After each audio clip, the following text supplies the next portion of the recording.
The sensor array registered the impossible at 0317 station time, and Vensal spent 4 full breaths staring at the data before she summoned Warshaper Orth Kesiluan. The Vethrani fleet had emerged from Translight precisely as planned, 17 warships dropping into the human system's outer rim in the staggered dispersal formation that prevented any single defensive volley from claiming more than 2 hulls at once. Orithkes had spent 11 years perfecting that configuration. It had ended 6 civilizations. The beings who called themselves humanity would be the 7th. He crossed the command membrane in 3 strides, his crystalline carapace catching the blue pulse of the display, and he looked at what Vensal was not saying out loud. Human defensive doctrine placed heavy orbital platforms at the ecliptic, rapid response warships clustered at the primary colonies, fighter screens layered above the inhabited worlds. He had studied that doctrine for 3 years. He knew it better than some of its own authors. The 43 vessels and platforms now arrayed across the inner system were not positioned according to any file he had ever reviewed. They were arranged in a configuration he had never seen, one that covered every gap in his formation, flanked every axis of his planned advance. Not blocked. Flanked. Which required knowing not just where he was but where he intended to go. When were these positions established? Orithkes asked. Vensal's secondary limbs moved through the data without hurry. 14 years ago, Warshaper. The orbital platforms were anchored at these coordinates 14 years, 2 months, and 11 days ago. He said nothing. He had been assigned this campaign 7 years ago. His fleet composition had been finalized 4 years ago. The attack formation, his innovation, his life's tactical work, sealed in Hegemony Council and known to 17 beings across all of Vethrani space, he had committed to 3 years ago. The humans had been here 14 years. A single transmission filtered through the communications intercept, one voice, female, unhurried, reading what sounded like page numbers from a long document. 412. 413. 414. A brief pause. Subsection confirmed. Stand by. Nothing else. No alarm, no urgency, no sound of controlled fear leaking through professional composure. The voice of someone completing a task they had executed many times before. Coincidence, Orithkes said. Or stolen intelligence. Vensal said nothing. She had learned, in 6 campaigns beside him, when silence was the more useful contribution. The analysis consumed 4 hours. Orithkes ran the numbers himself, refusing to delegate the work that was moving something cold through his secondary consciousness. The human defensive positioning did not merely anticipate a Vethrani attack in the general sense. It anticipated his Vethrani attack. His specific formation, his specific angles of advance, the precise calculated risks he accepted in exchange for speed, every gap was covered by exactly the right class of vessel. A general defense had the shape of a perimeter. This had the shape of a key cut for a specific lock.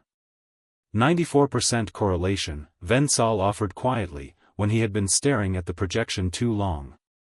Between your planned assault formation and the human counter-deployment. 6% deviation. Yes, Warshaper. 6% is coincidence. Pattern matching. They study our doctrine the same as we study theirs. Our doctrine. Velorith Sun, his first blade, spoke from the far edge of the membrane without moving toward it, the tone of someone choosing between speech and silence and deciding, reluctantly, on speech. Our doctrine is not what you planned. What you planned was not in any file they could have accessed. I helped ensure that personally. Then they reasoned toward it. With 94% accuracy. Orithkes turned to face his first blade. Veloritha's carapace carried the pale scoring of 3 major engagements. He was not given to alarm. What moved through his resonance now was not alarm exactly, but it occupied the same space. The Warshaper opened the communications intercept again. The contact protocol went out, the human response came in 40 seconds, which was itself unusual. Most civilizations under the shadow of a Vethrani fleet took several minutes to compose themselves. The voice from the sensor array returned, clear and level, identified now as Captain Tamar Ohanian, Strategic Planning Division, Earth Defense Coordination. Vethrani Fleet, this is the Earth Defense Coordination Authority. You are in contested space. Please declare your intent. Not please withdraw. Not you are in violation. Declare your intent, as if the information were more operationally useful to her than any warning could be to him. She sounds bored, Velorith murmured. Soldiers under threat often project calm. Known human behavior. She doesn't sound like she's projecting. She sounds like she's waiting for something she already scheduled. Orithkes pressed his resonance outward in the way that closed conversation. He reviewed the human transmission logs from the past hour, 37 internal communications between vessels and installations, all of them referencing page numbers. 412. Section C, page 47. Appendix B confirmed. A document. Every craft in their fleet was reading from the same document. Find that document, he ordered Vensal. She searched for 3 hours. She found nothing. Whatever they were reading was not in any intercepted file, any intelligence archive, any captured communication from 11 years of Vethrani observation of the human system. It may be classified above what we have accessed, she offered carefully. Internal military. Recent. A crisis plan, Orithkes decided. Written quickly when they detected our approach. He needed to believe that. A document written in panic over days would have gaps, errors, the fraying edges of improvisation. That was something he could work with. He chose to believe it, and moved toward the engagement. The probe wings launched at 0900 station time. 3 of them, each pressing a different edge of the defensive grid, each designed to find the slowest response, the place where the counterformation would fracture under the reality of contact. Standard Vethrani protocol: test the perimeter, find the flaw, commit the assault at precisely the right moment. Each probe wing encountered a prepositioned counter before it cleared the boundary threshold. Not scrambled. Prepositioned. The human craft already in motion, already at the correct intercept coordinates, as if they had known not only that probes were coming but which vectors they would use. The 3 probe wings were not destroyed, they were made irrelevant, channeled into corridors where they could gather no useful intelligence, held at distance by vessels that never once moved from their assigned sectors. The entire response was executed without a single human craft appearing to alter its status from holding to responding. There was no scramble because they had never been waiting. They had been ready. Orithkes watched the feed for 19 minutes, waiting for the overextension, the gap created by their own movement. Nothing opened. The human fleet was arranged like a structure rather than a force, every piece load-bearing, nothing expendable, no slack. Ohanian's voice filtered through the intercept, unhurried. 414.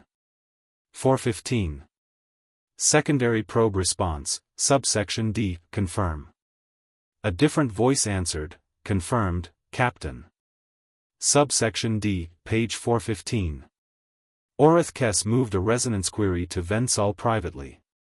The transmission at 0317, the first page number she read. What was it? Vensal retrieved it.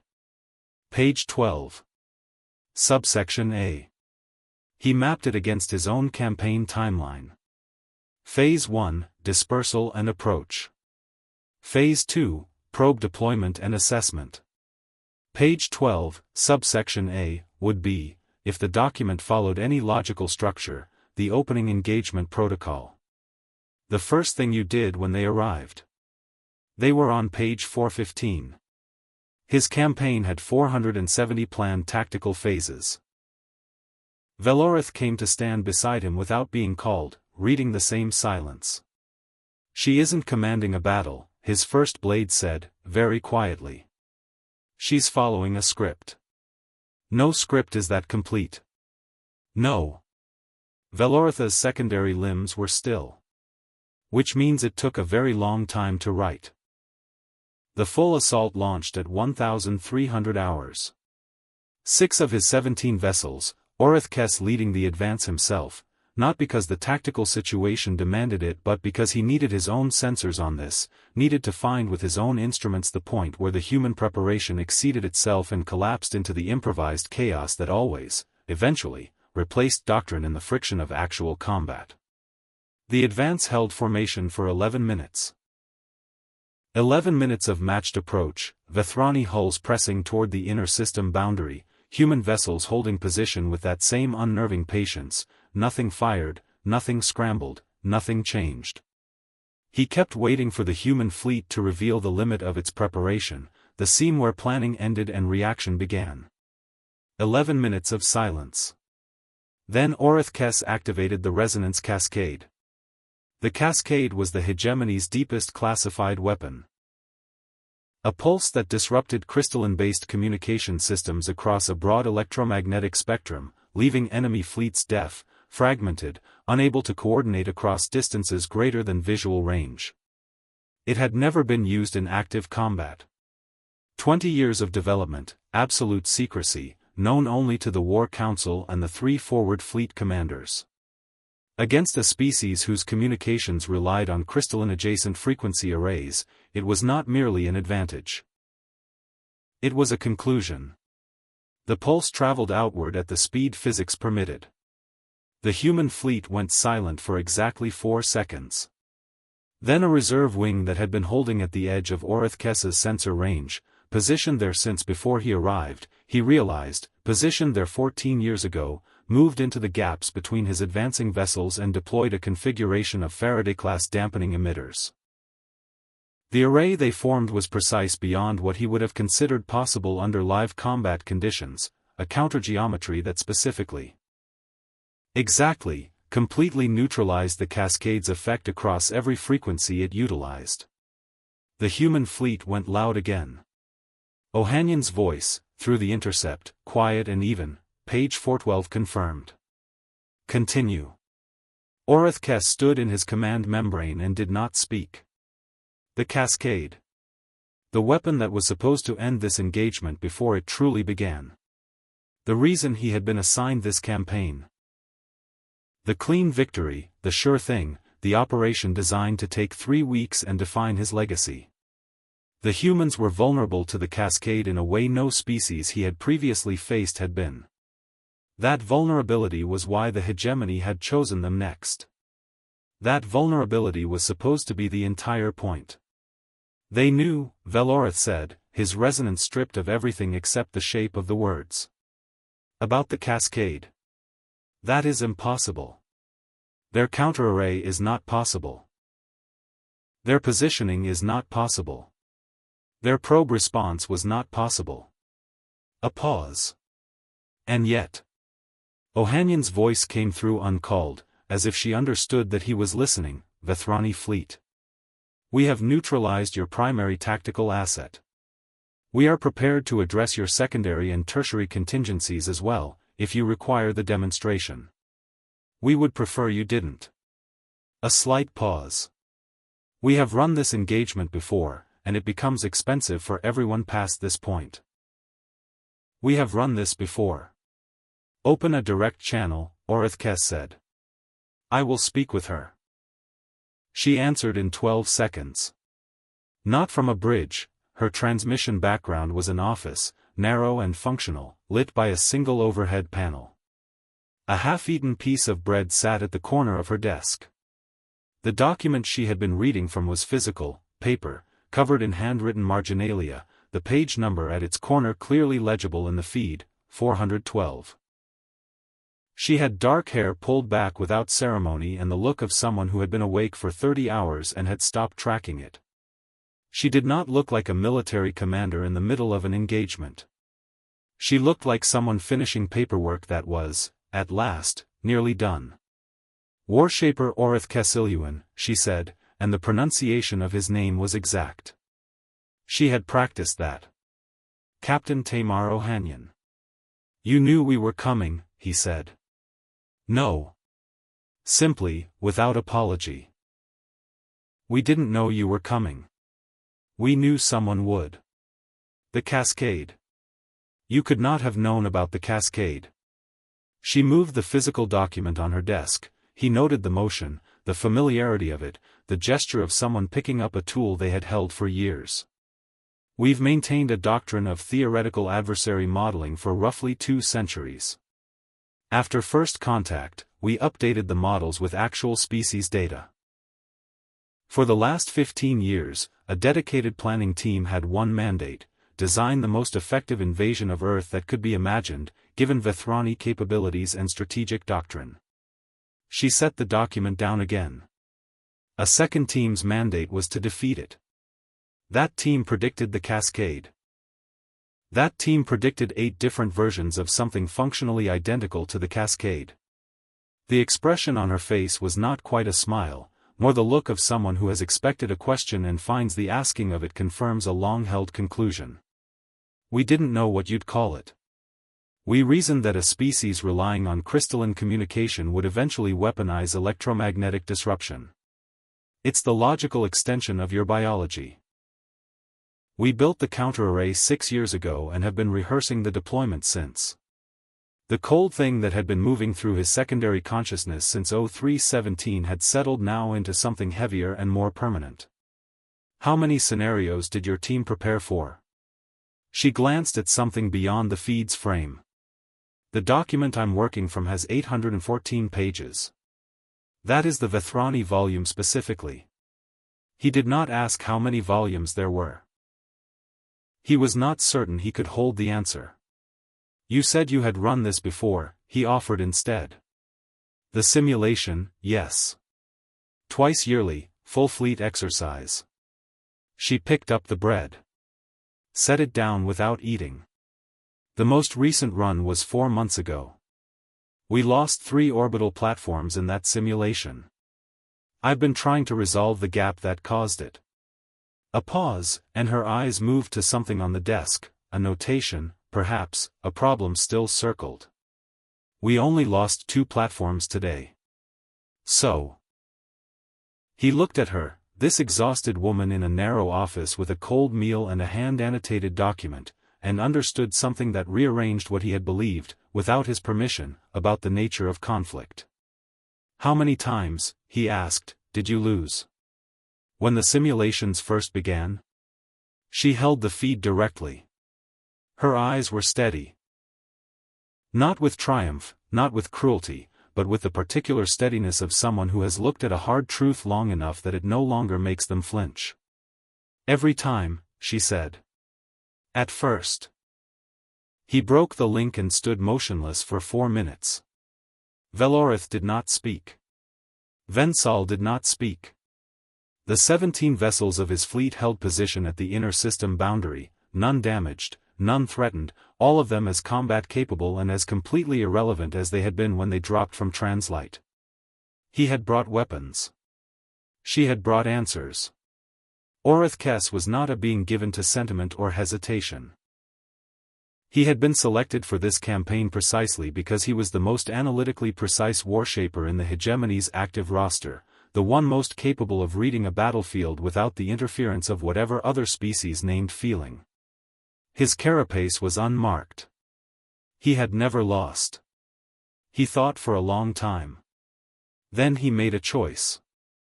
He constructed a formation that existed in no doctrine, not Vethrani, not any species he had ever studied or fought. He pulled his 6 engaged vessels into a configuration born from the specific geometry of this system and this moment, the particular arrangement of forces that felt, to his tactical mind, genuinely new. Not from any playbook. Not from any planning session. From the pure mathematics of now. He gave the order quietly. His fleet moved. For 40 minutes, nothing happened. The human vessels tracked the shift. Adjusted slightly, small, unhurried movements, corrective rather than reactive. Held. Then Ohanian's voice, coming through unbidden, final, page 412. Subsection C. The reserve wing moved again. The same craft that had deployed the dampening array threaded between his formation's vessels in a tighter configuration than live combat human crews should have been able to execute, the kind of maneuver that required years of rehearsal at scale to translate from simulation into reality without fracturing under the pressure of actual risk. They had years of rehearsal. In 80 seconds, his formation became something that could advance or retreat but could do neither with any tactical effect. He was not destroyed. He was not threatened. He was simply unmattered. Made to not matter. The geometry of his most original, most unrehearsed tactical innovation had been anticipated in a chapter of a document written 11 years before he arrived, by a junior officer who had never seen a Vethrani vessel, working from the logic of what an enemy would do when every other option had been methodically removed. They had removed every option. Then they had answered the question. He opened the fleet channel. All vessels, hold position. And to Vensal, signal the human authority. Request withdrawal terms. Warshaper. Very carefully. We have sustained no casualties. I know. The Council will. Signal, he said again. Withdrawal terms. The terms were brief. Departure from the system within 6 hours, a 40-day communications silence, and one thing Orcs had not anticipated. A copy of the document. Not the complete library, he understood later, reading the transmission's metadata, that the full archive organized by potential adversary ran to dozens of volumes, updated twice yearly. What Ohanian transmitted to his fleet was the Vethrani volume alone. 814 pages, translated into Vethrani resonant script by a linguistics team that had clearly spent years on the task. He did not read it on the bridge. He went to his quarters, spare, functional, the same narrow utility as Ohanian's office, he noticed without wanting to, and sat before the display for a long time before he opened it. The dedication page came first. He almost passed it by. He read it anyway, in the way one reads things one wishes one had not needed to find. For every soldier who will die in a war we have not yet imagined. May we imagine it first. The document was attributed to Captain Tamar Ohanian. The date of first composition, 14 years ago. She would have been a junior officer then, assigned a theoretical task to fill the space between actual duties, a task that no one in her chain of command expected to produce anything operational. She had been 26 years old. He read for 3 hours. Outside, his fleet was completing its departure trajectory, 17 hulls falling back toward the translight threshold in the careful formation of a mission that had not gone as planned. His crew would be filing reports. His first blade would be managing the communications protocols, constructing the careful bureaucratic scaffolding that might, if well built, allow some portion of their careers to survive the next year. He kept reading. By the time he reached Chapter 7, the Cascade chapter, written by a young human who had never seen Vethrani technology but had reasoned its existence from first principles, from the simple logic of what a crystalline communication species would inevitably develop given sufficient time and sufficient ambition, the translight threshold was 40 minutes out. He set the document aside. He looked at the wall. The question came the way the only real questions do. Not from strategy, not from analysis, but from somewhere older and less managed. He keyed the communication system. Ohanian. A pause. Then her voice, and behind it the ambient sound of that narrow office again, and something in her tone that suggested he might have caught her very nearly asleep. Warshaper. The document. He stopped. Started again. When you wrote it. Did you believe we would actually come? The silence stretched. He waited. She did not answer. The communication link stayed open for another 11 seconds, and in those 11 seconds he heard only the ventilation hum of her office, something that might have been rain against a distant port window, the quiet of a person who had received a question and decided, for reasons entirely her own, that it did not require a response. Then the link closed. He sat in his quarters as his fleet crossed the translite threshold. The familiar sensation of physics bending around the hulls, the brief dissolution and reassembly of everything he could perceive, and he thought about a woman in a narrow office 14 years ago, choosing to spend her hours mapping every way the future might try to end her world. Not from certainty. Not from intelligence that named who was coming or when. From the particular human practice of looking into the dark and deciding to chart it before it arrived. Of asking, alone, in peacetime, the one question no other species in the hegemony's long experience had ever thought to formalize into doctrine. How do we lose? And then, how do we lose again? And again. Until every defeat had been rehearsed, survived in simulation, corrected in doctrine, built into countermeasures that waited in prepositioned ships above a blue world, until the actual battle was simply the last practice run, and she was simply checking the pages. In 30 years of command, no one had ever defeated Orcs Cassiluan. He understood now that he had never actually won. He had fought enemies who were learning, in real time, what the fight cost. The humans had been learning in the dark, alone, for generations before he arrived, practicing against themselves, rehearsing defeat, building their strength not from the memory of their victories but from the accumulated weight of every loss they had survived in their minds.